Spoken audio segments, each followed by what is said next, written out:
લજ્જા ક્યાં હશે? કઈ સ્થિતિમાં હશે? એ જ વાતની તો ચિંતા છે. લજ્જા આંટી ખરેખર બહુ હિંમતવાળા છે કે એમણે આ બધું સહન કર્યું.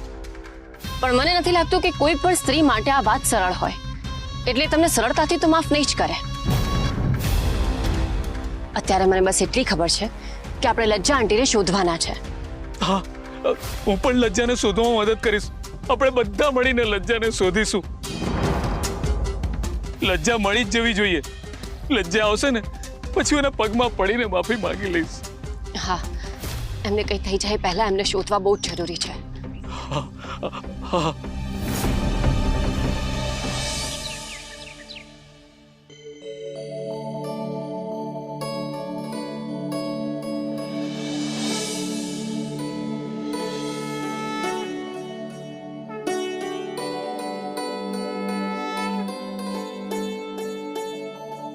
મીરાબુ, બધી તૈયારીઓ થઈ ગઈ? હા. પડોશની જે સ્ત્રીઓ આવવાની હતી હજુ સુધી કેમ ના આવી? મોટી બા, મારી એમની સાથે ફોન પર વાત થઈ. એમને ત્યાં પણ ગણપતિ બેસાડ્યા છે ને, તો એ લોકો ત્યાં છે. ઠીક છે. ને અનસુયા વહુ ક્યાં છે? એમને બોલાવી લાવો ને. મને નથી લાગતું કે આજે એ આવે.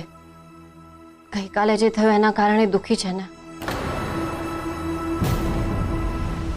એમનું દુઃખ બરાબર છે, પણ પ્રાર્થના અને ભક્તિથી જ મન શાંત થાય છે. શરીર મેલું હોય તો સ્નાનની જરૂર પડે છે, અને જો મન મેલું હોય તો ભક્તિની જરૂર પડે છે. ઘણીવાર પરિસ્થિતિઓ આપણા ઉપર એટલી બધી હાવી થઈ જતી હોય છે કે આપણે આપણા બધા સંસ્કાર, મર્યાદાઓ ભૂલી જતા હોઈએ છીએ. અનસુયા વહુનું વર્તન તમે જોયું, એ એમના ગુસ્સાનું પરિણામ હતું, જે આંસુ દ્વારા બહાર નીકળ્યું. માણસ હંમેશા ગુસ્સામાં ખોટું કામ કરે એવું નથી હોતું. ક્યારેક એ દુઃખી હોય કે રડતા રડતા પણ એનાથી ખોટું કામ થતું હોય છે. એનાથી માણસ ખોટો છે એવું આપણાથી ના સમજી શકાય. એટલે અહીંયા આવશે તો એમને સારું લાગશે. જો આ અનસુયા આંટીનો ગુસ્સો જ હોય તો આ કોઈકનો જીવ લઈ લેનાર ગુસ્સો છે. ગઈકાલે અમને ખરેખર ભાન જ નથી રહ્યું કે કોણ છે અને શું કરે છે. જાણે કોઈક બીજું જ માણસ ના હોય એ રીતે વર્તન કર્યું છે એમને. બોલાવી લાવ ને એમને. હા, હું જાઉં છું.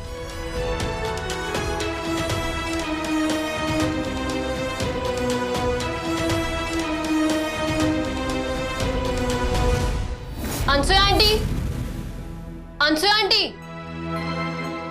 આ ક્યાં જતા રહ્યા?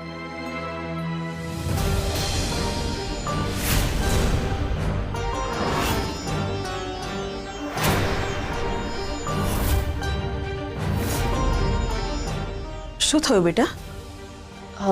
હું તમને આરતી માટે બોલાવવા આવી હતી. બેટા, મારા મનમાં જે છે એ મારે તને કહેવું છે. હા, બોલો ને. બેટા, ગઈકાલે પેલા બહેનોએ મારું અપમાન કર્યું, પણ મારી સાથે મોટી બાનું પણ અપમાન કર્યું. એ મારાથી સહન ના થયું. એટલે ગઈકાલે રાત્રે ગાર્ડનમાં જઈને એ બંને બહેનોને મેં એક એક લાફો મારી દીધો. મને ગઈકાલે રાત્રે બહુ ગુસ્સો આવી ગયો હતો. મારા મોટી બા વિશે કોઈ કંઈ પણ બોલી જાય એ મારાથી સહન ના થયું. હું મારા ગુસ્સા પર કાબુ ના કરી શકી. મને બહુ જ ગુસ્સો આવી ગયો હતો. એટલે જ બેટા, આરતીમાં આવીને મારે આરતી નથી બગાડવી.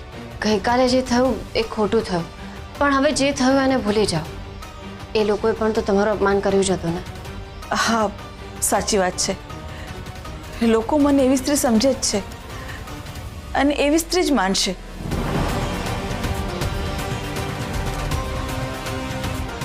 કેટલા લોકોના મોઢા બંધ કરાવવા જવાના? જો તમે આ બધું મન પર ના લે, તમારું મન નાનું ના કરો. ક્યારેક કોઈક પરીક્ષાઓ નાની હશે તો ક્યારેક મોટી, પણ અંતે તો બધી પરીક્ષાઓનું પરિણામ આવી જ જાય છે. એટલે આ બધું મન પર ના લેશો. ચાલો આપણે આરતી કરીએ. સારું, હું આવું છું. ઓકે.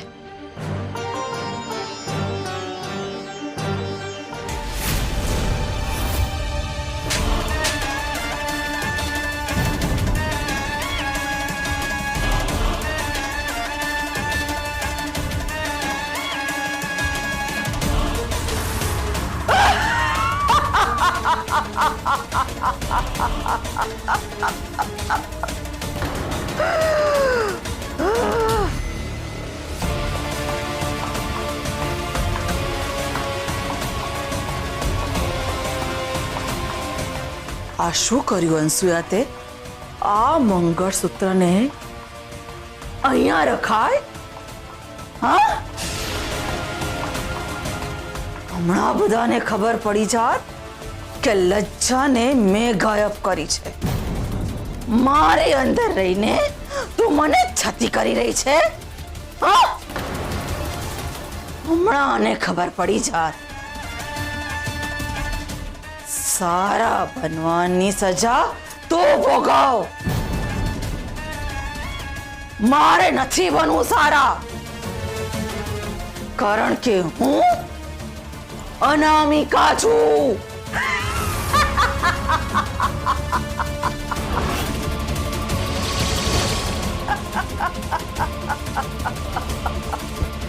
અનામિકા,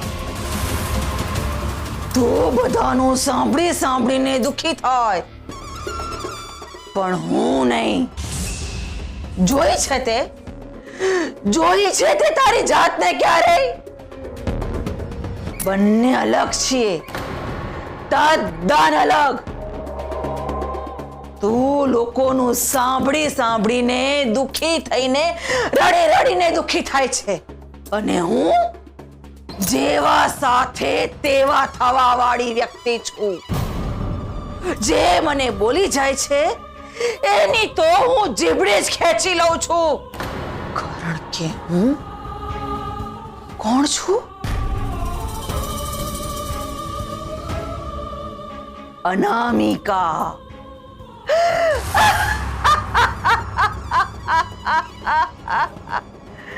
અનામિકા.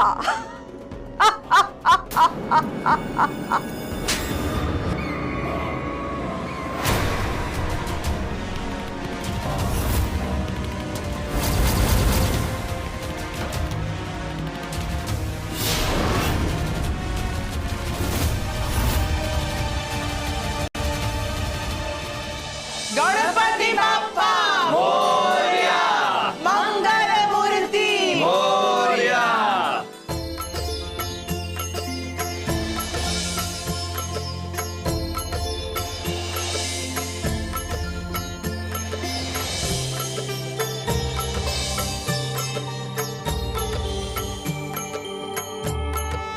ગણપતિ બાપ્પા મોરયા, મંગલ મૂર્તિ મોરયા.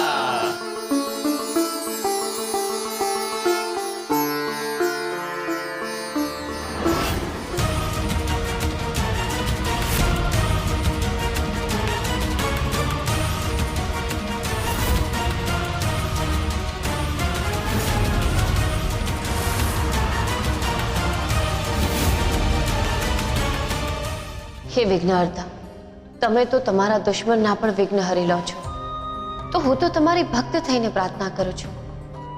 પ્લીઝ મારા લજ્જા આંટીને પાછા લાવી દો.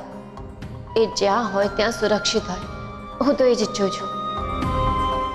હે ભગવાન, મારા સંતાનોના જીવનમાં કોઈ વિઘ્ન ના આવે અને મારો પરિવાર હંમેશા ખુશ રહે, બસ એ જ મારી પ્રાર્થના છે.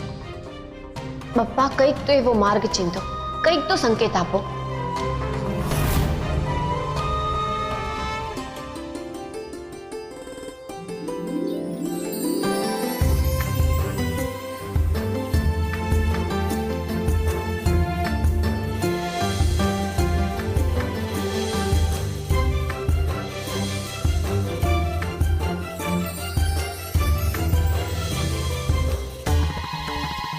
અનસુયા આંટી કેમ ના આવ્યા? મને લાગે છે કે એમના રૂમમાં જ હશે. હું એમના રૂમમાં જ આરતી આપીને આવું છું.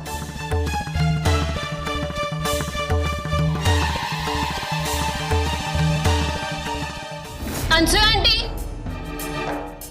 અંસુ આંટી, અંસુ આંટી, અંસુ આંટી નીચે પણ નથી અને રૂમમાં પણ નથી, તો પછી ક્યાં ગયા એ?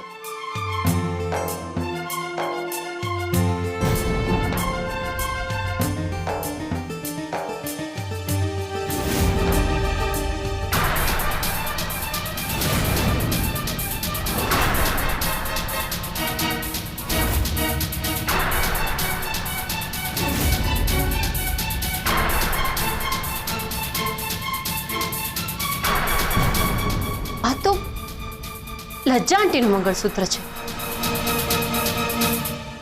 આ અંસુ આંટીના રૂમમાં શું કરે છે?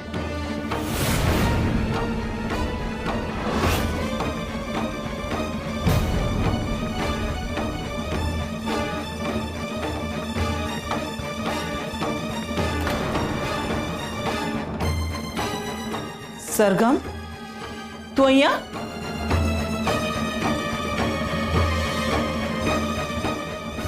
હા, હું તમને આરતી આપવા માટે આવી હતી, પણ તમે તો અહીંયા હતા જ નહીં. લો આરતી.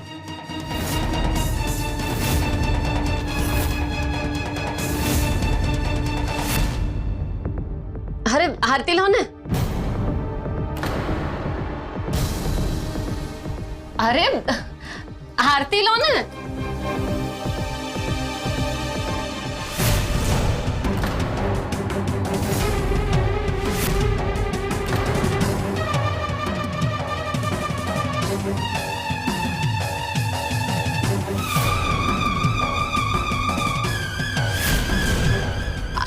આ શું છે? આ બધું કેવી રીતે થયું? તમે ક્યાં ગયા હતા? કઈ નહીં બેટા, હું બહાર ગઈ હતી, થોડું કામ હતું ને એટલે. પણ આ લોહી, તમારી આ હાલત કેવી રીતે થઈ? આ બધું કેવી રીતે થયું? અંસુ આંટી, તમે સાચું કહો, તમે ક્યાં ગયા હતા? આ કહ્યું ને કે આપણા બાજુમાં આશ્રમ છે, ત્યાં ગૌશાળામાં ગઈ હતી. લજ્જાબેન મળી જાય એના માટે ગૌ સેવા કરીને માનતા રાખી હતી. ત્યાં કામ હતું એટલે કદાચ લોહી લાગી ગયું હશે. પણ તારે કઈ કામ હતું કે શું? શું કામ હતું સરગમ તારે અહીંયા? મને કેમ એવું લાગે છે કે અંસુએ આંટી ખોટું બોલે છે. એ કંઈક તો છુપાવે છે. એમના મનમાં શું ચાલે છે એ જાણવું પડશે. શું કામ આવી તું અહીંયા? બોલ સરગમ, તારે કઈ જોઈએ છે? ના ના, મેં તો કહ્યું ને, હું તમને આરતી આપવા આવી હતી. એકચ્યુઅલી મને તમારી ચિંતા થતી હતી. તમે આરતીમાં ના આવ્યા ને, એટલે મને લાગ્યું કે ગઈકાલે પેલી બહેનોએ જે કહ્યું તમને, એનું તમને ખોટું લાગ્યું હશે, એટલે તમે આરતીમાં નહીં આવ્યા હો. હું સમજુ છું, ગઈકાલે જે થયું એ બહુ ખોટું થયું. હું સમજુ છું કે કોઈ તમને એવી સ્ત્રી, ઘર તોડવા વાળી સ્ત્રી એવું કહી જાય તો ખોટું તો લાગે જ ને. મને ખબર છે તમે કોઈ ઘર તોડવા વાળા થોડી છો, એટલે કોઈ આવું કે તો ખરાબ તો લાગે જ ને.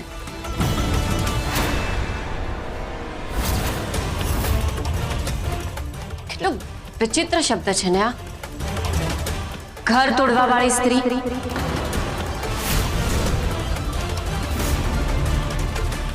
ફરીથી એ શબ્દ મને કહ્યો, ગળું દબાવી નાખીશ એનું હું.